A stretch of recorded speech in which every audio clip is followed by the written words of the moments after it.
2,00,000 కోట్ల రూపాయలతో సాధ్యం కాని దాన్ని పెట్టి ఆ ప్రజలను మొక్కుపెట్టి 14,000 రూపాయలు స్క్వేర్ ఫుట్కి వచ్చి అది చేస్తున్నారని చెప్తూ ఎప్పుడైనా సరే ఎవరు ఇది చేస్తే బాగుండు అని చెప్తారో చెప్పరా చెప్పండి. అది సాధ్యం కాకపోతే అక్కడ దోచిపోతే కనీసం ఇదేం చేస్తే ఆ డబ్బు వృధాగా ఆడికైనా ఖర్చు పెడితే బాగుండు కదా అని ఎవరైనా చెప్తారో చెప్పరా చెప్పండి. జగన్మోహన్ రెడ్డి అది చెప్పారు, తప్పే ఉంది.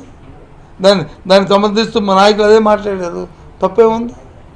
ఏదో ఏదో చెప్పి మాట్లాడినట్టు, అసభ్యం మాట్లాడినట్టు, ఏదో బూతు మాట్లాడినట్టు, అసలు మీ ఆలోచన అర్థం అవ్వట్లేదు.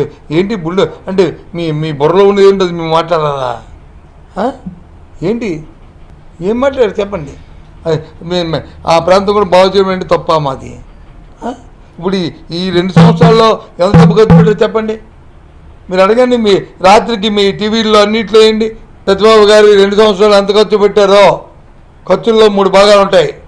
1 అడ్వాన్స్ ఇచ్చింది, 2 యాక్చువల్గా పని జరిగడానికి బిల్లు ఎంబుక్ రికార్డ్ ఇచ్చింది, 3 పాత బకాయిలు ఇచ్చింది.